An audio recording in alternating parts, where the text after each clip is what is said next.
and she wasn't even pregnant. So what the hell was that all 9 months Right? ago? Oh, hey, hi, hello, and welcome to The Jib. This bi-weekly podcast is about the many and varied schemes of the many and varied U.S. law enforcement and intelligence agencies, organizations, and committees, and how they are stupid and funny. Join us on our merry journey through space and time. Woo, woo, woo, woo. Hi, I'm Barry. You might recognize me as the guy who invented not me, as in not me recording another podcast. I said it in a tweet in 2018, first recorded use, nothing. Lawyers fucked me. Typical. Very Yeah. typical. Yep.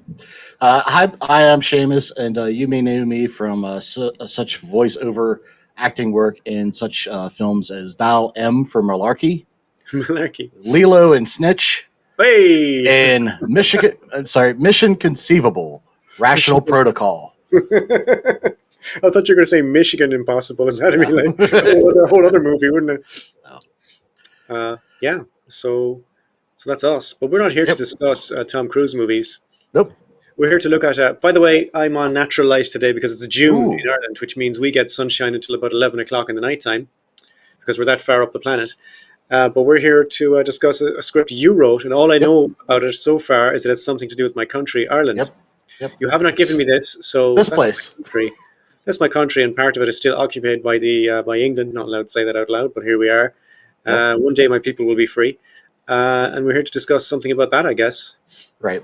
So, for those that don't know, Northern Ireland, as you just alluded to, is run by the Brits, fucking UK. fascist. But unfortunately, it's not a part of the Republic as it once was, and that's because of the independence and the Civil War and all that. We're gonna sort of skip past, but it was never part of the Republic. It was part of the whole like Ireland thing when it was owned by England. Right. Yeah. Right. And the part of the treaty was that they would to keep the North, and Yes. that caused a little bit of something called the Troubles, which we'll Yes. be talking about. We're going to talk about George Harrison, Okay. but not that George Harrison. I don't know any other George Harrison. No, we're going to talk about George Harrison that was born May 1915. He was born in Shamrock O'Kelly, County Mayo of Ireland. His parents were Tom Yank Harrison and Yank? Winnie McDermott. Yep, Yank. Don't know how he got that. I kind of curious and kind of don't want to know also. Okay. Tom was a stonecutter. Winnie ran the village shop. She also popped out 10 kids. I don't know if that's just, part of the job or what. Yep. George grew up during the years of both the Irish War of Independence and the Irish Civil War. Republicanism was rife in the small village. A company of the IRA was founded and commanded by Martin Casey, a native of the area, and a Sinn Féin cooperative was organized, of which George's father, Yank, was a member. But George's first hand-on experience of the War of Independence was late one night when his home was raided by the Black and Tans, which Black and Tans, of course, are the Brits. Black and Tans, will I say something about that? Sure, if you want. Black and Tans were the dregs of British society who were sent in by the Home Secretary at the time, who was Winston Churchill, to put down what he regarded as, antisocial behaviour on the part of the Irish peasants. They're called the Black and Tans because they had kind of barely put together uniforms in black and tan, and they were just rough. Some of them were ex-World War I guys, and they didn't really have much in the way of discipline. And they just went into places and just beat the shit out of people and shot civilians and went out trashing places. And Winston Churchill sent them into my country. And that's what they did to the shop. Butter was taken. His mother, taken from his mother. Her and George were both beaten up. This experience stayed with him throughout his life and further increased his hatred of the British, as happens. When Martin Casey led an attack against the Black and Tans in Kilkenny, and burnt their station to the ground, he was captured, but efforts to negotiate between the British and IRA led to his release. Harrison stood along the bonfires as Casey was welcomed back into the village as a hero. What do you mean stood along the bonfires? What's that? What do you mean stood along the bonfires? Well, I guess I had a bunch of bonfires like in a row. to like welcome him home. Oh, I see. Okay. Yeah. This is accompanied with the fact that the Civil War claimed a Shammer native, Michael Duffy, a cousin of George, who sustained gunshot wounds during the skirmish with the Free Staters. Um, this just led to him being more of a Republican, as they could say. This environment in which he was reared was one raging with Republican movement, and to who he fought for his country were deemed to be heroes. Harrison's own role in the Republican movement, first as he delivered a copy of Anne Faubourg, did I say that right? The Republican? Oblacht. Thank you. Close enough. Which was the paper run by Sinn Féin at the Yeah. time, right? To the homes around the village. It was tradition the youngsters would join the army at age 16, and George did so. He was attended weekly meetings and run messages from local IRA units. He was trained to use a rifle in derelict buildings before taking it out to a nearby bog, where he would be allowed to shoot rounds. But the hopes of Shammer unit were never fulfilled. The East Mayo Brigade never saw any real action. In the mid-30s, Harrison crossed the Irish Sea to do, quote, pick and shovel work, which was harvest work at the time, basically Very picking common for Irish people. Yep, working in the fields of English farms. Money was scarce at the time, and while the Harrisons were reasonably well off, the few pounds sent home by George were welcomed. He briefly returned to Ireland in 1938 before immigrating again, this time to the United States of America. He ended Okay. up in New York City. Between the ages of 1944 and February 46, he served with the U.S. Military, in the Army specifically, in World War II, in the Pacific Theater. Following the war, he became an active Irish-American politician, organization such as the Clan na Gael and the James Connolly Club. Clown na Gael, Mm-hmm. the foreigner's family. Yep. Okay. It was during this time Harrison became affiliated with. Sorry, my computer keeps moving on me. Affiliated with Liam Cotter, a fellow Irish immigrant from County Kerry. It's weird just here doing this one of these things with all the Irish names in it, you know. Yeah. Liam Cotter. Who also spent time in the IRA. At some point in the 1950s, the IRA approached Cotter and Harrison about supplying them arms for their border campaign. So here's a photo of our George. Okay. So maybe a little bit of foreshadowing, as you can guess where that came from. It's only unclassified in 2018. Yeah. Okay. So Oh, okay. It's gone now. You don't want me picking clues from it, do you not? well, just give you an idea. Yeah. They agreed. They agreed, but not without some hesitation. It was the death of Paddy McLogan, a friend of George's, that spurred the two men on. Suicide was suggested at the time, but Harrison believed that it was the work of MI5 that led to the death of his friend. Why would you think that? I don't know. Okay. I don't know why anybody would think, the Brits would kill an Irishman, but Well, no, but yeah. unless it's an active service against the state or I don't sedition. know. No, okay. The border campaign, for those that know, was a guerrilla campaign, also called codename Operation Harvest, carried out by the IRA against targets in Northern Ireland with the aim of overthrowing the British government, the rule there, and creating a ultimate united Ireland. The campaign was a military failure, but some of its members felt it justified keeping the IRA engaged in another generation. This ran from 56 to 62. Yeah. George became the IRA's main gun running supply, more than 3,000 weapons and 1 million rounds of ammunition to the IRA over 3 decades. I'll do. Handguns, armalates, bazookas were all sent to Ireland, but George Harrison was unrepentant to the end. Quote, "We got everything we could lay our hands on and sent them to Ireland. It wasn't easy. You had to rely on people coming over." Good stuff. George DeMeo, an Italian neighbor of George Harrison. DeMeo moved his parents to Brooklyn in 1949 and appeared to have some strong mafia connections and was interested in guns, running a gun store outside of the city. With DeMeo connected to arms shipments for Cuban rebels, it wasn't long before he was a crucial link chain to supply Harrison with arms to the IRA. Despite having close encounters with the law, thousands of weapons were brought to the hands of the IRA members in Ireland, all passing through George's hands. According to Brenda Hughes, you've heard of Brenda Hughes, right? No. Okay, he was a key member in the Belfast Brigade. The IRA smuggled small arms from the United States on the Queen Elizabeth II from New York via Southampton. These Queen Elizabeth II shipments included Armalite rifles and were driven from Southampton to Belfast in small consignments. The ironic name, Queen Elizabeth II. Yeah, so it's basically they had a lot of people on their crew members of the ship that were members or sympathetic to the IRA. Yeah, we have friends everywhere. Yeah, exactly. Yeah.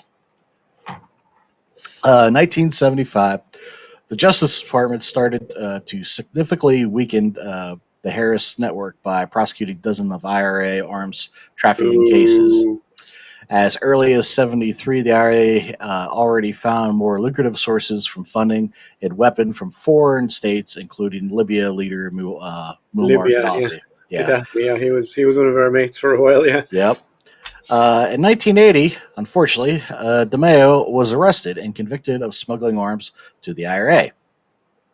He was sentenced to 10 years in prison. However, at a secret meeting in a hotel in Manhattan's East End in August, FBI agents agreed to a deal with DeMeo's lawyer that his sentencing would be reduced to 5 years if he could surrender the IRA's primary gunrunner, which of course would be George. At the time, the FBI had no idea who was the prime leader. Imagine being in that meeting. Imagine being in that meeting. Guys, says, tell me your prime leader. Okay, it's George Harrison. Fuck you. In 1975. Yeah, him and Ringo too, right? Yeah, him and John Lennon, yeah? Yeah. Fucking sending guns to the IRA. Yeah, go on. Pull the other one, mate. DeMeo, out. 10 years, mate. In 81, Mayo notified the FBI terrorism task force about Harrison. Running guns to the IRA. His attempt to smuggle a large cache of arms into Ireland from his home in New York. Okay. The FBI's crackdown on the arms operation Bushmills. Bushmills. Yes. Why'd you get me to close my eyes? Gotta have fun with you. Fair enough, yeah. Never say no to fun, right? Yeah. Do you like Bushmills? It's okay. I know nothing about whiskey, you see, so when yourself and John will be talking about whiskey, I had to tune out. Yeah, if I'm going to drink Bushmills, I'm going to drink the black one as opposed to the regular. It's a bit racist, but okay. Yep. Yeah, but so that's what they call Protestant whiskey. So okay. Yeah. Okay. Is it? You ever saw The Wire? No. I keep meaning to watch. I've heard good things about it. There's a joke in there about that. That is Protestant whiskey. Yeah. So a sting was set up from December 1980 to June 81. George and his crew attempted to ship the IRA weapons they got from DeMeo, including a 20 millimeter cannon, a flamethrower, 47 machine guns, 11 automatic rifles, all while the feds were watching. And unfortunately, George was arrested on June 23rd, 1981. I won't like that. Picture of George. You wouldn't put him down for a gun runner, would you? Nope, not at all. Put him down for a dentist. Yeah. He, along with 4 others, the trial was known as the IRA 5. Yeah. It was George, Tom Felly, Michael Flannery, Patty Mullins, and Tommy Gormley. Never know these guys were Irish. I know, right? Patty Mullins, come on. It had begun, the trial had begun, and it would become legendary. I've never heard of this, the IRA 5. Yeah, me neither until a few days ago. The prosecutor opened the case. The prosecutor opened the case by charging that George was running guns to the IRA for the past 6 months. It was reported that from the defense table, George could be heard muttering, "It was 25 years if it was a day." That's what I was going to say, 6 months. Come on, man. As he placed his enormous balls on the table. Yeah. Clank. Yeah, Frank Durkin, who was from County Mayo, was George's attorney. Oh God. He opened the case for the defense by saying, "My client is charged with conspiring to ship arms to Ireland over a short period of months, December 1980 to July 1981. Mr. Harris feels somewhat insulted Yeah. because, as the government well knows, he aided, abetted, and shipped arms to the rebels in Northern Ireland for a quarter of a century and makes no bones about it." That's the From way to this, do it. yeah, from the start of the trial, the defendants had conceded that they had bought arms from a convicted arms smuggler working as an undercover agent for the FBI, which was DeMeo, Yes. citing patriotic motives. They Yeah. also known that they intended to send arms to the IRA. Mr. Harris said they had been sending the arms to the IRA for over 25 years.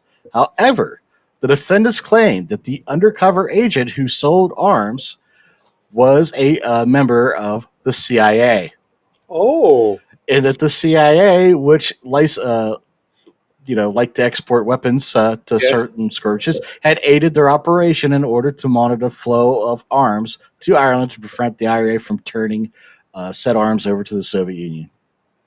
That sounds reasonable. Right? That sounds believable. Yeah. The prosecutor, David V. Kirby, an assistant U.S. attorney, denied throughout the trial that the CIA was involved, and at one point, he warned the jury that the defense had frequently referenced the CIA were trying to turn a proceeding into a political trial.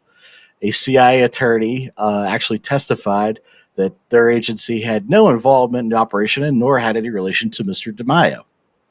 Oh well, then let's dive into that. Yeah. Mr. DeMaio purported relation to the CIA was not established during the trial as anything but a boast that he often made. Oopsie.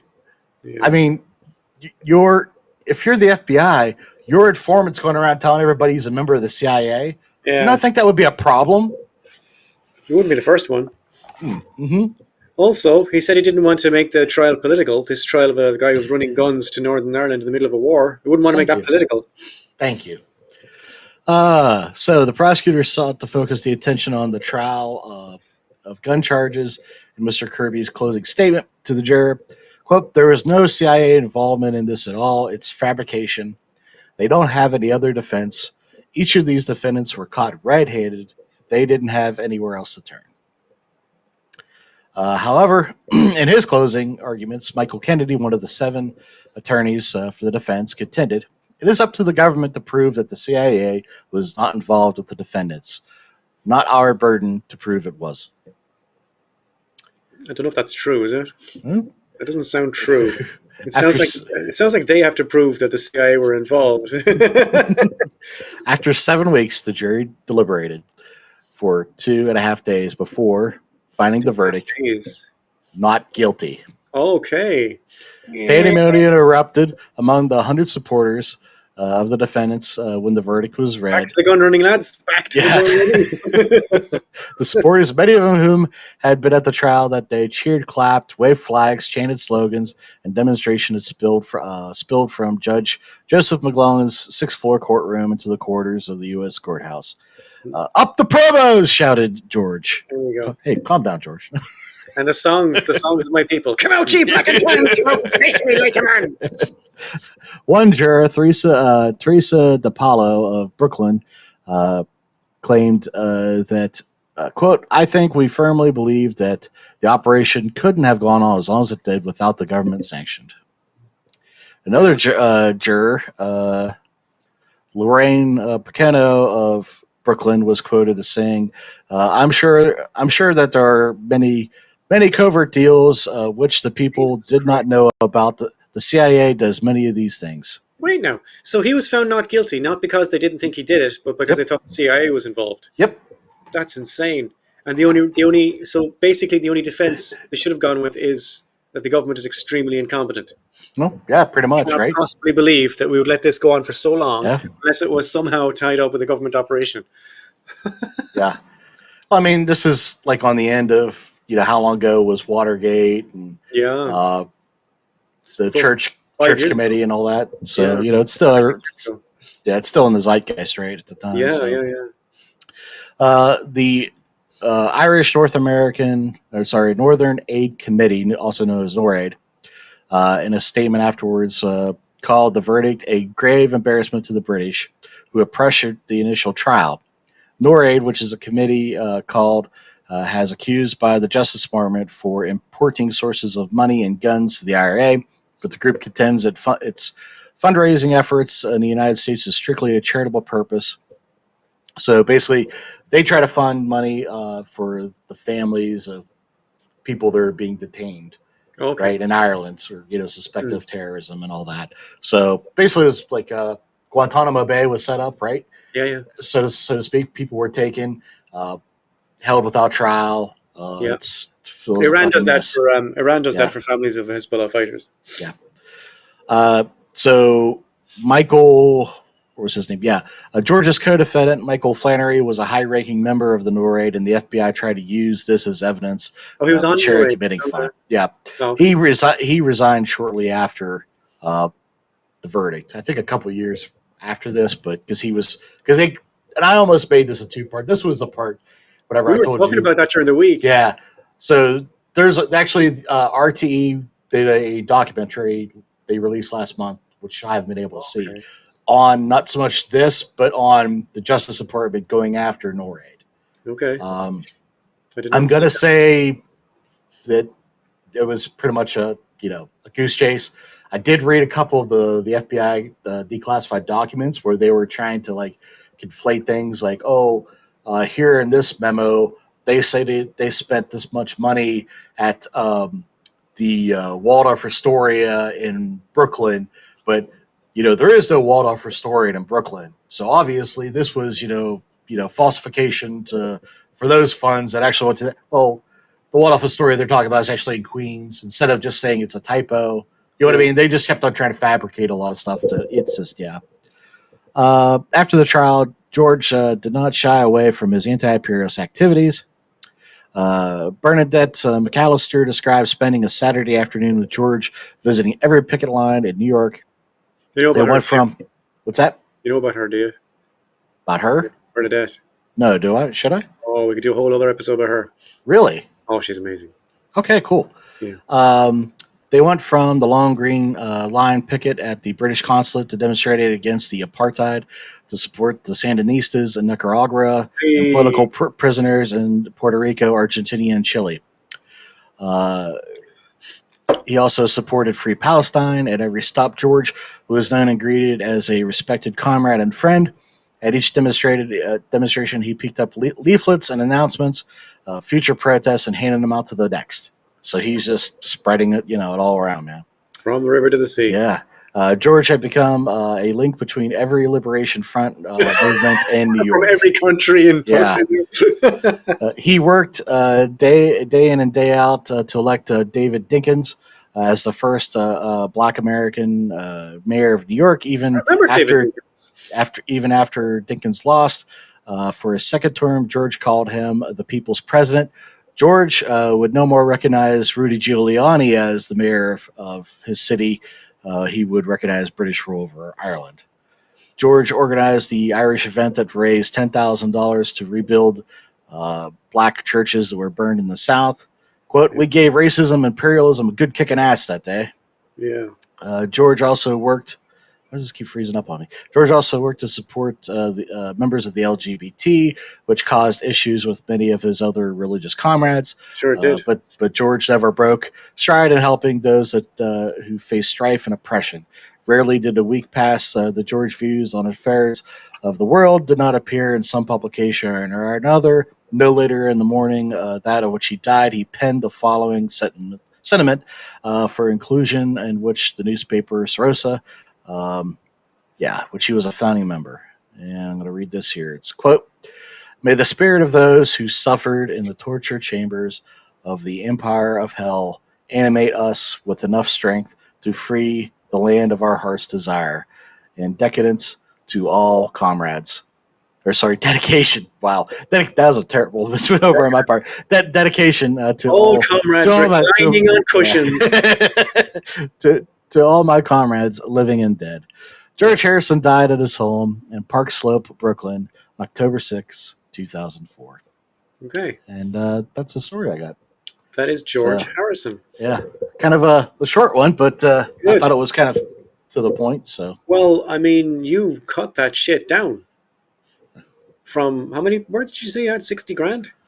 I had like 50 or 60, but I mean, I also had a lot of the NORAID stuff, but the more Yeah. that I was going out with the NORAID, it just seemed like it was a wild goose chase. And I mean, Yeah. maybe I'll do an episode on it eventually, but it just seemed like Mm. I thought this part was far more interesting. And, and also the fact that, it was a good story at the end. You know what I mean? It Yeah, kind well, of, it's a good story at the yeah. start as So, well. We yeah. could do an episode on Bernadette Devlin. Like, she's still alive, Cool. so maybe we'll leave her Oh, alone. really? Yeah, Cool. but Cool. she's an incredibly interesting person, but it's nothing to do with the CIA or the FBI, so I don't know. She'll have to be Jib Jabs. Jib. Okay. Cool. Yeah, so that's it. Yep. I guess the next thing is who's in the news. Is that what we do? What's new? Sorry, it's what's new. What happens here is if you're new to the show, first of all, where have you been? This is like episode 48 or something, isn't it? The hell? I don't know. 49. You're not going to understand a lot of what happens here unless you watch all the previous ones. And I know it's a lot of time and it's a lot of space and so on, but do you want to get the jokes or not? This is where we put the word CIA and the word FBI into Google, and we hit the news tab specifically to see what those motherfuckers have been up to very recently, because we talk a lot about what they were up to in the past, but they are up to current chicanery, and Seamus will now explain some of the FBI-related current chicanery. So a lot of shit's going down involving ICE's kidnapping of citizens off the streets. That's how I'm going to say it. So, ICE. Yeah. I saw the footage today of riots in Los Angeles. Yes. Brilliant. In response to some of these riots, the FBI's glorious dipshit director Kash Patel tweeted out, quote, "Hit a cop, you're going to jail. Doesn't matter where you came from, how you got there, or the movement speaks to you. If the local police force won't back our men and women of the thin blue line, we at FBI will."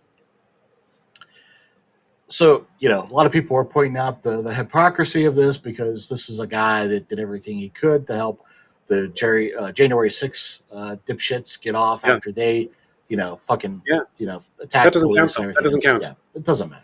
Yeah. Also, he's getting a lot of backlash because he has prioritized a lot of the postings of agents that would be doing other work now to be backing and working directly with ICE in these kidnappings. Okay. So, yeah, that's pretty much all I got. We need to start calling them kidnapping. That's what I'm calling them, because that's what it is. That's what happens when you remove someone from wherever they are against their will with no legal basis. Yep. That's a kidnapping. Yep. What the CIA called it, extraordinary rendition, but like it's a kidnapping basically, right? Yeah. Speaking of CIA, what you got? Oh, sorry. Okay. I'll tell you what I have. My first link was kindly delivered by you into my inbox a few days ago. And it says, the CIA secretly used a Star Wars fan site to talk to spies. The United States CIA reportedly used a Star Wars site to talk to spies around the world. According to 404 Media, who are a great site, by the way, an amateur security researcher by the name of Ciro Santilli discovered a series of sites built by the CIA to covertly communicate with its informants in other countries. One of these sites looks like a Star Wars fan page with images of Yoda and C-3PO on it, along with ads for Xbox and Wii-era video games, as well as Lego sets. It was shut down after it was discovered by Iran. That's just hilarious. It is. The next is from the Washington Post.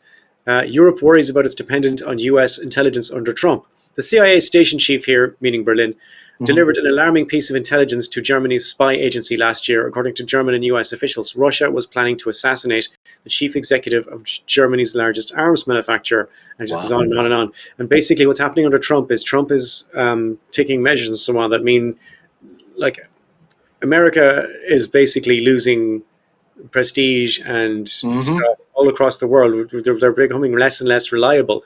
Not so much because Trump's an idiot, but because he's proven that he can just switch and change something tomorrow. Like, if you want to have, you need to be able to depend. And like, if somebody says the tariff is 10%, You Right. can't switch to 20 next week and then the following week put it down to 15 and then put it up to 30. Like, if he's going to do this, it's going to make it very difficult for anybody to deal with him when you can just deal with somebody else and have a fixed tariff and know exactly what Yep. you're doing. It's unpredictable. Sure, Putin must be having sex with his chairs. Anyway, another one here. Another headline says ex-CIA boss reveals next country he thinks Putin will attack.